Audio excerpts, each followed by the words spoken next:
What we are dealing with here is a perfect engine, an eating machine.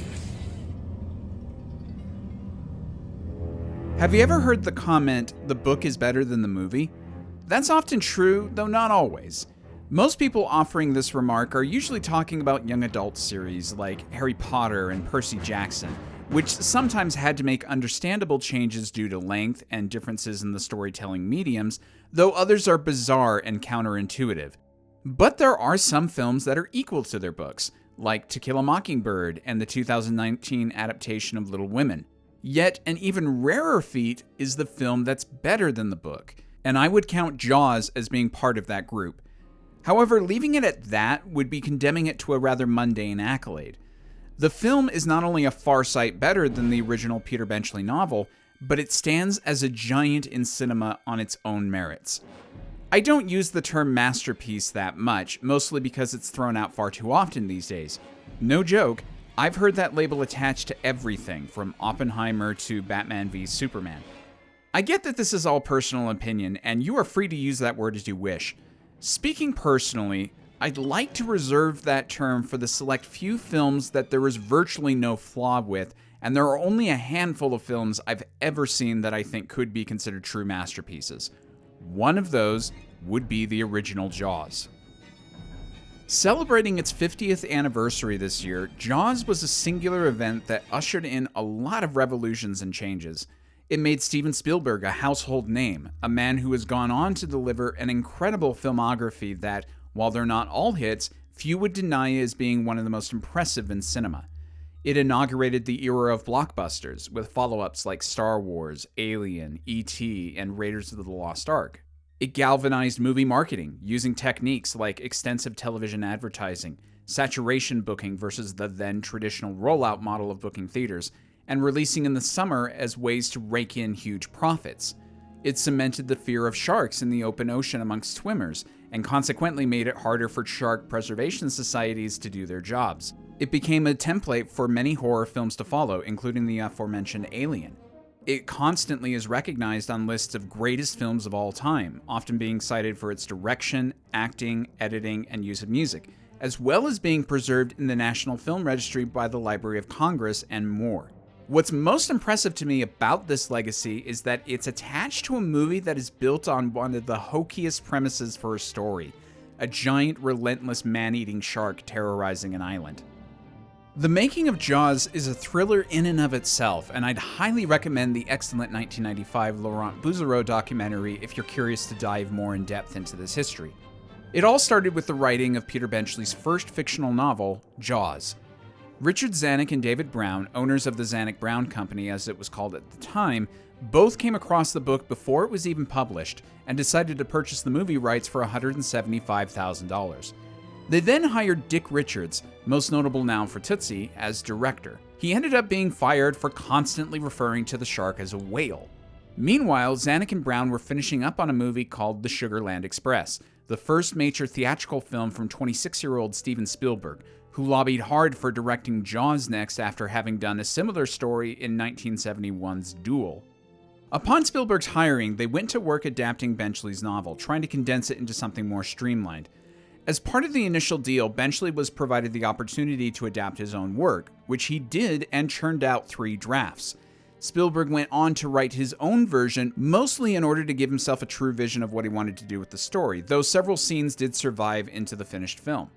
After that, Howard Sackler did an uncredited draft, with the final major writing credit going to Carl Gottlieb, a friend of Spielberg's who also became an actor in the final film, though additional uncredited help came from John Milius, Hal Barwood, Matthew Robbins, and Robert Shaw. The cast came from a number of different inspirations, with most of the first choices being unable to do the film. For example, both Robert Duvall and Charlton Heston were considered for Chief Brody, though Spielberg wanted to avoid casting big-named stars. Another example was Matt Hooper, Jon Voight being Spielberg's preference, though Jeff Bridges and Timothy Bottoms were also considered. Richard Dreyfuss, in fact, was a suggestion from George Lucas, who had just directed him in American Graffiti. After Lee Marvin and Sterling Hayden passed on the role of Quint, Robert Shaw was suggested, who had just worked on The Sting for Zanuck and Brown. Regular viewers of this channel will likely know him from his part from Rush with Love, where he played my favorite Bond henchman, Red Grant. Principal photography of Jaws began in May 1974 in Martha's Vineyard, even though the script wasn't considered a finished one despite the work that had been previously done on it. The filming was a bona fide nightmare, going 100 days over schedule. The major problem was Mother Nature. The youthful Spielberg naively insisted on shooting in the open ocean, which played havoc with the mechanical shark rigs and boats, and frequently led to illness amongst the cast and crew. Because of the delays in the production, it ended up providing the movie a few favors. The script was being revised the entire time, new sequences had to be devised in order to work around the technical problems, and the editor Verna Fields had a lot of time to examine the footage and craft the picture. Accompanied with a downright iconic score from John Williams, Jaws was released on June 20th, 1975, and took the world by storm. It became the first film to do $100 million in its initial release in the US, and it went on to become the highest-grossing film of all time for 2 years. 3 sequels followed, though they are all considered to be inferior to the original, and the film has been re-released several times, including a 3D version in 2022, which is how I finally saw it on the big screen. I imagine it will continue to stand the test of time and remain a summer classic, with many more theatrical re-releases to be seen. A young woman named Chrissy is at a beach party and decides to go swimming. Despite the peaceful veneer of the ocean, danger lurks below in the form of a 25-foot great white shark, who attacks the woman and begins a reign of terror on the local community of Amity Island. The recently appointed police chief Martin Brody advocates for closing the beaches until they can deal with the shark, but pressure from the mayor and the city council persuade him to keep them open. The town makes most of its money from summer tourists, and thus a panic could doom it financially. 1 week after Chrissy's death, Brody witnesses a second attack on a boy in full view of a crowd. Despite this clear evidence, the town officials are reluctant to close the beaches for long, especially with the influx of shark hunters prompted by a $3,000 bounty put out by the dead boy's mother. The hunting crowd capture a large tiger shark, but a shark expert named Matt Hooper posits his theory that it is not the man-eater they were hoping for, since the bite radius doesn't match the wounds evident on Chrissy's remains. The town soon confronts this terrifying reality when 2 more victims are taken, one of them on the 4th of July, the biggest commercial day for Amity. No longer able to escape the responsibility for this problem, Brody is authorized to commission the best fisherman in town named Quint to kill the beast, and he goes along with Hooper to help. The 3 men now venture into the realm of the Leviathan and must use all their skills and resources if they hope to survive. I first saw the film during its 30th anniversary celebrations. I was already a fan of Steven Spielberg's, Hook being a childhood favorite of mine and having been introduced to Indiana Jones through the Star Wars films, so I was eager to experience some of his other great works. I had seen a promotional documentary previously which highlighted the terror audiences felt and how revered the movie had become, so I had high expectations when I saw it, and much like the time you tried the amazing meal your friend couldn't shut up about, I was left perplexed. This was the flick that gripped the nation in shark fear? The shark was hardly shown, and he looked more like a mechanical contraption than a living creature. The acting was fine, the main theme was good, and there were a few moments that scared me, but I felt the film was too slow and boring, especially in the second half. The characters were all pretty standard, and I had seen this plot before, so it felt predictable. Was all this fuss about a dated monster horror flick that you had to have been alive in 1975 to appreciate? Thankfully, my 12-year-old self was bothered enough by this initial reaction to a critically acclaimed classic that I rewatched the film again soon after. I've never had such a transformative second viewing. Something just clicked. The terror was not in what I was seeing of the shark on screen, but in the primal fear that was built up throughout the movie. The characters were not the richest in personality traits, but they were some of the most human I had ever seen. The brilliance of the music was not just in the thump-thump, but also in how it both sets its rules and cleverly breaks from them. When I watched the end credits through the second time, I sat through them in silence, in awe of what I just saw. Jaws instantly became a staple of my film library and is one of my most rewatched to this day. I think it is endlessly entertaining, far richer than most people give it credit for, extremely quotable, and one of the rare films that lives up to the hype. Needless to say, this is a towering triumph, and I know this film better than I do most of my cousins. The power I believe movies can have is on display in spades here, which makes it intimidating to analyze beyond just offering simple praise. But I'm going to try to do just that. The direction from the producers to streamline the book was an inspired one. Benchley's novel is more focused on the town's reaction to the shark, is filled with character backstories and complications, from Mayor Vaughn's ties to the Mafia to Ellen Brody's affair with Matt Hooper, and ultimately places realism over showmanship in its list of priorities. The book features a more realistic 20-foot shark versus the 25-footer we get in the film, and ends with the damage being done to it finally catching up, rather than Brody winning a final confrontation. It feels like every change was made with thoughtful consideration. For example, removing the Mafia ties from Mayor Vaughn's backstory allows his motivation to be solely about the town's best interests rather than fear.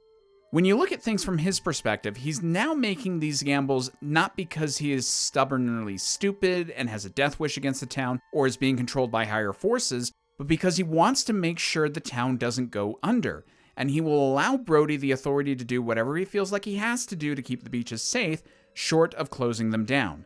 It makes him far more relatable than many of the other copycat characters in films that only serve as an obstacle for our heroes. The changes only help to serve the film's goals. As Carl Gottlieb put it, it either heightens the suspense, the humanity, or the horror. Quint in the book is merely a hunter who becomes obsessed with the shark after it defies his repeated best efforts to kill it. Here, Quint has a very personal connection to sharks and shows why he will be forever on his guard from the mindless rampage that once terrified him.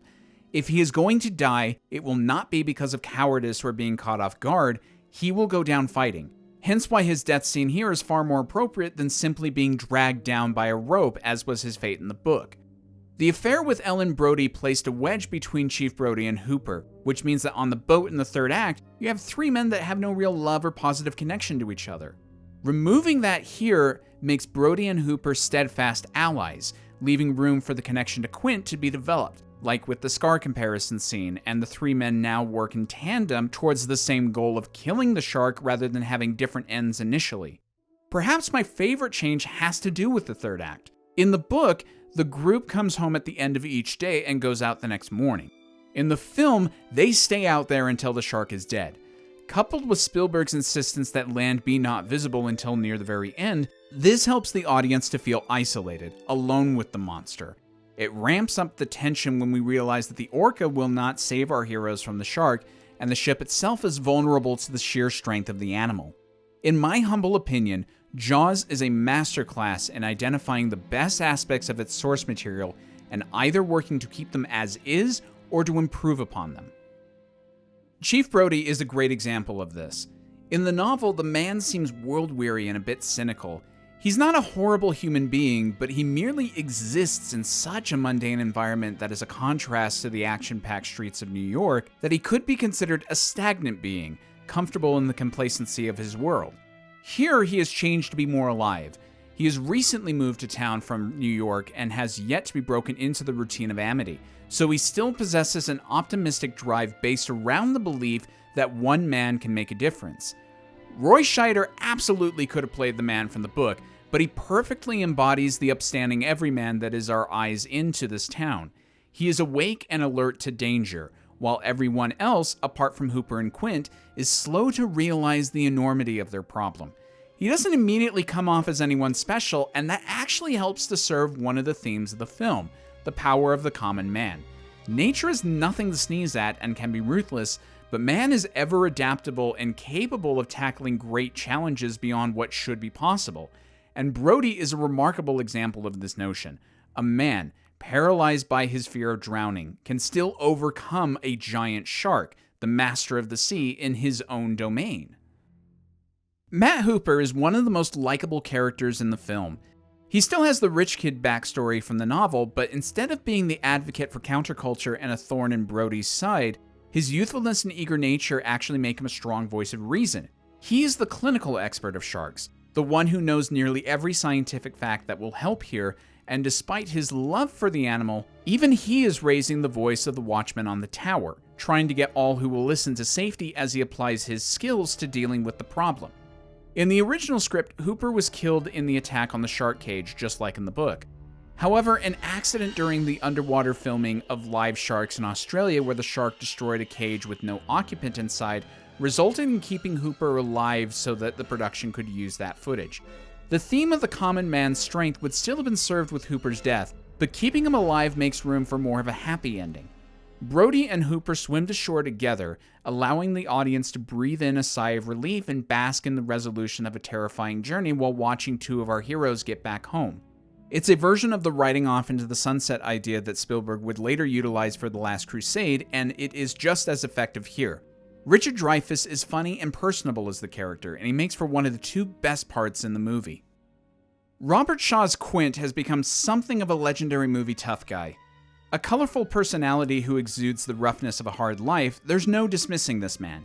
He may tease or chide you in order to establish his dominance, but you can't deny the man is an expert in his field, and we pay attention whenever he speaks. Shaw was apparently quite an unnecessarily competitive person with Dreyfuss on set, and yet I feel like this is exactly what Quint's character dynamic is like with Hooper. The two pros at this business, the one seasoned and the other up and coming, going against each other. While Hooper has no desire to outshine Quint, he's not going to back down just so this guy can have an ego trip. And yet, they have a surprising amount in common, illustrated by that scar comparison scene, and the two both bringing in weathered perspectives on sharks that will be tested by this giant of the deep. Quint gets some of the best dialogue in the film, from his introduction in the town hall to the body of Mary Lee bit, but of course his best scene is the USS Indianapolis speech, which Shaw partially wrote himself, and it's captivating.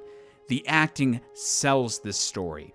And much as some of the crew, I would have loved to have seen this story dramatized much earlier than the Nicolas Cage film of 2016, directed by Mario Van Peebles, who rather infamously starred in Jaws: The Revenge.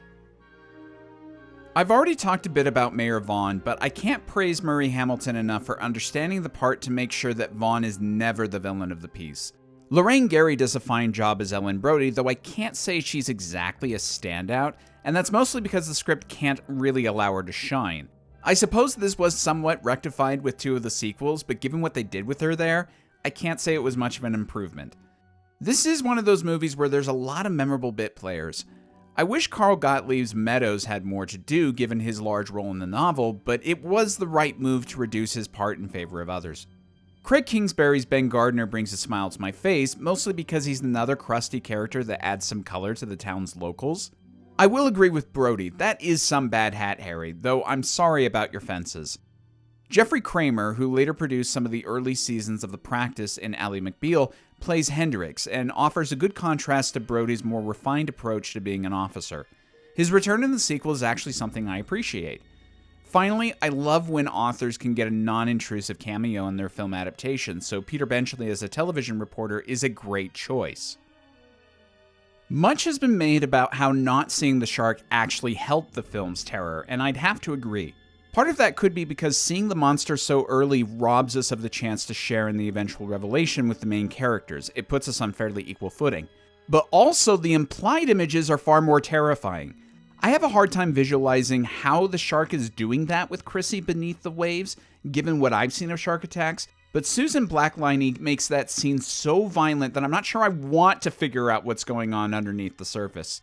The pier scene is one of my favorites, mostly for the image of seeing the pier stopping in place and coming back for the swimming man.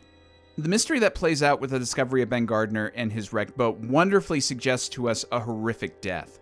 So when we finally see the shark in full glory along with Brody, we have both the knowledge of what it has previously done in our minds and astonishment at the sheer size of it, keeping us engaged with the story. Many people have commented that the shark looks quite fake when you get a good look at it, and while I can't disagree exactly, I'll point you back to early science fiction and horror pieces. If the story is working and I'm engaged with the characters, special effects defects are easy to overlook.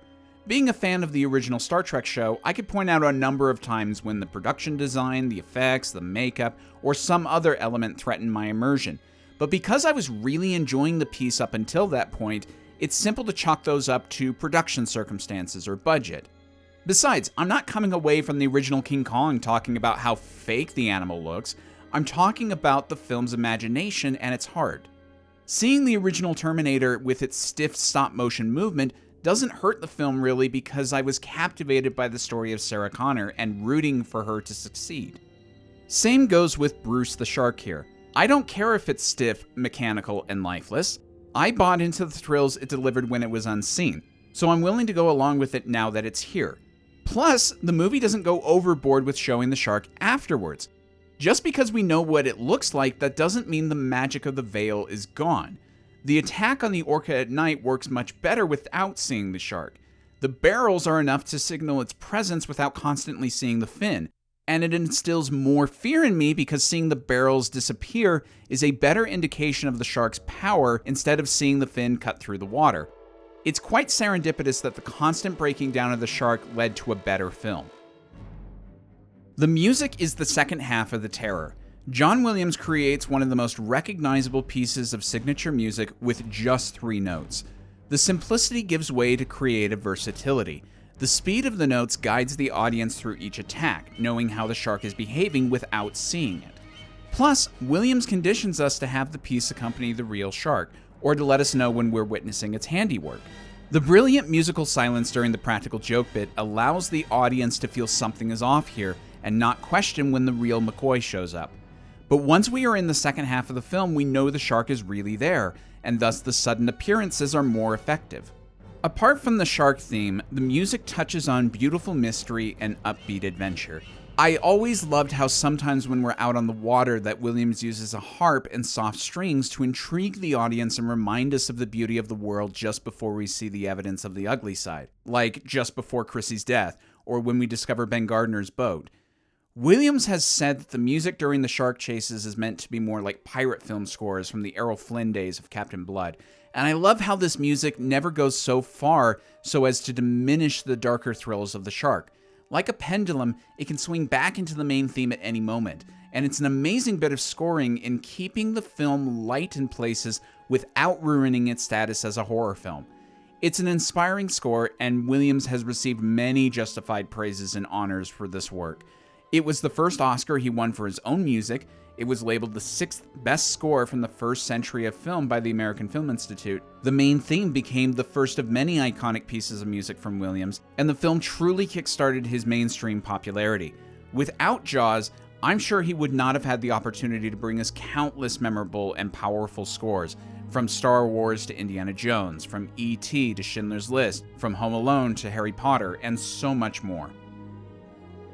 The editing and connection with the cinematography is not to be dismissed either.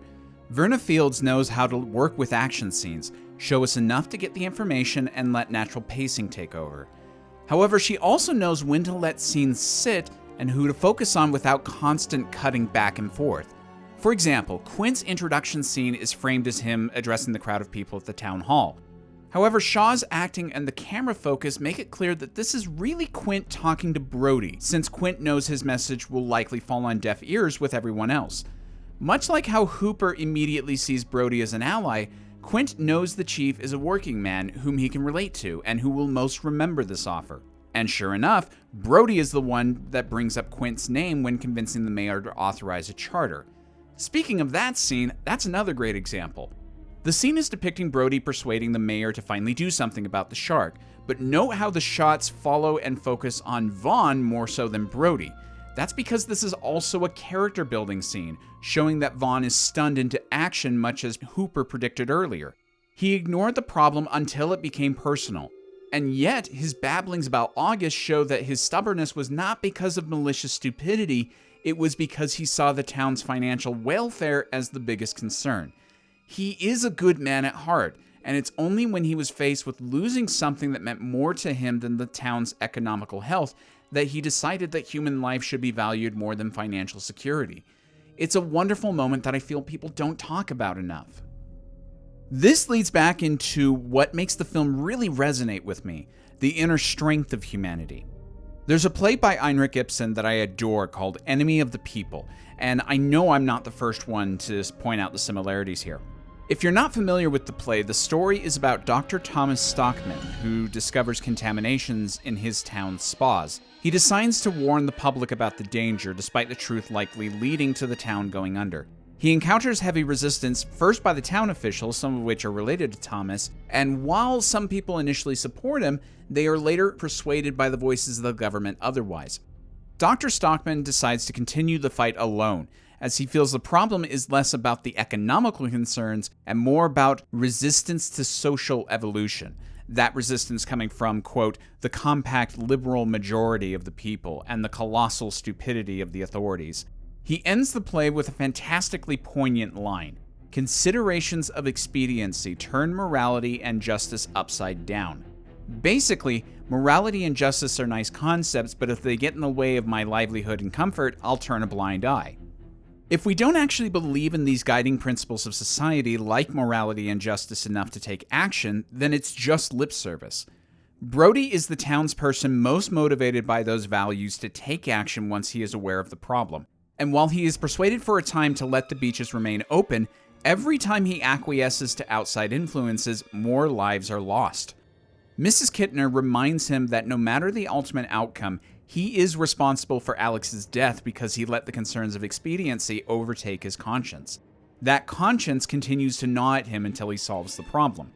The film isn't afraid to let its hero encounter the grim reality of the decisions he's made, and he owns up to his part in all of this, so much so that he confronts his fears and faces off against the unstoppable force himself. Granted, when you spell all of this out like that, it can come off as corny and pretentious. But what makes it work is that the film leaves a lot of this unspoken and lets the audience draw their own conclusions. There's no stirring hero speech from Brody before he goes on the Orca. There's no public vindication of him in the paper like there was in the book to hammer this point home. Nothing. This is a personal journey from an average Joe, played out mostly by visuals and without much grandstanding, and thus he becomes one of the great heroes of Spielberg's filmography.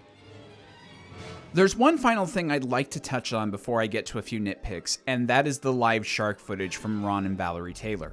It may have been obvious to try to get some real sharks into this movie somehow, but the footage is only really used in one sequence, and it's spectacular. So much so that the producers used some of the footage for Jaws 2, which I believe actually contains more of that shoot than the original film. The Taylors were well known within the underwater photography community, having worked with Peter Gimbel on the 1971 documentary Blue Water, White Death, which is a film, by the way, I'd recommend only for the shark footage. It contains some scenes of whale hunting that were quite hard for my wife and I to watch. Based on what is in this series, I've always wondered why an edited compilation of some of their footage that went unused didn't pop up as a DVD or Blu-ray extra. I can't be the only person who would want to watch some of that, even if the rest of the footage isn't quite as exciting as the incident with the shark cage, part of which is featured in the film. This was a movie I was very nervous about tackling, partly because I knew it would be hard to look at it with a more critical eye. No film is perfect, but I always thought Jaws was one that transcended its problems into being virtually flawless. Yet I do have some very minor things that I'd be remiss not to bring up. While I know the shoots on the ocean were quite troublesome and the filmmakers made do with what they could get, I'm not gonna lie, the continuity of the barrels always really bugged me. Not only do the number of barrels at the front of the ship change sometimes from shot to shot, but I was always confused about the barrels shot into the shark. Quint shoots the creature 4 times with the harpoon gun, but we never see any more than 3 at one time. Where's the missing barrel?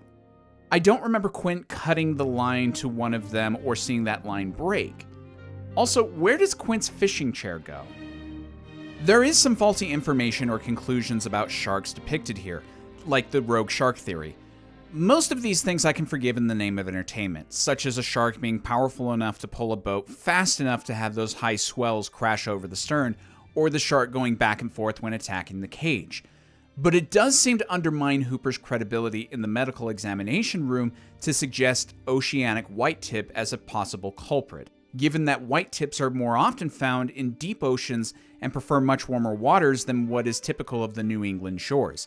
But I get it, Hooper is being portrayed as an expert, so him shooting off Latin terms helps sell that to the audience. But once you know what he's talking about, it seems like a simple oversight. I want to draw your attention to the scene where Brody utters his most famous line, "You're going to need a bigger boat." It's truly a fantastic bit of acting and an iconic line, but I was bothered by the 2 bits where Brody repeats the line in other forms. Yes, it's natural for this character to keep wondering about getting more help, But I've heard that Spielberg is responsible for these 2 later iterations because he loved the improvised lines so much. So now it stands out to me because it comes off like somebody making the line a bigger deal in film than what it should be. I feel like the original version should remain, and the other 2 instances should have been rewritten so as to not call attention to the original. One other minor thing. When Vaughn asks about the shark tooth, we're led to believe this would be the clincher for getting him to believe Brody and Hooper's claims. However, why isn't he shown the damage to Ben Gardner's boat and the corpse they found? Wouldn't that be compelling evidence for their case on top of Chrissy's remains? But at this point, I feel like the fun police, so I'm going to stop here. Most of the films I have tackled so far on this channel have notable problems with them. As much as I adore the James Bond series, Lord knows each has its problems and staunch critics. Same goes doubly for Star Wars, Star Trek, Batman, and Indiana Jones. But Jaws is a film that, unless I'm in the foulest of moods, I feel like I'm being a sourpuss for even bringing up any issues. The film is so fun, surprisingly rich, and such an escapist adventure that I can easily become unaware of what happens in my own living room when it's on. It's a fascinating film that is better than it has any right to be, and will probably always be seen as one of the greatest films to come out of that first century of cinema. I'd say that's a job well done for a cast and crew working from a story that could have been perceived as schlock, led by a director in their late 20s who had more talent at that time than most seasoned A-list directors today. Jaws is one for the ages and very much earns its place as one of my favorite films of all time. I don't think it's possible to do a video long enough to do it justice, covering everything about it and standing as the definitive review on the internet. To do that, I think I'd need a bigger boat.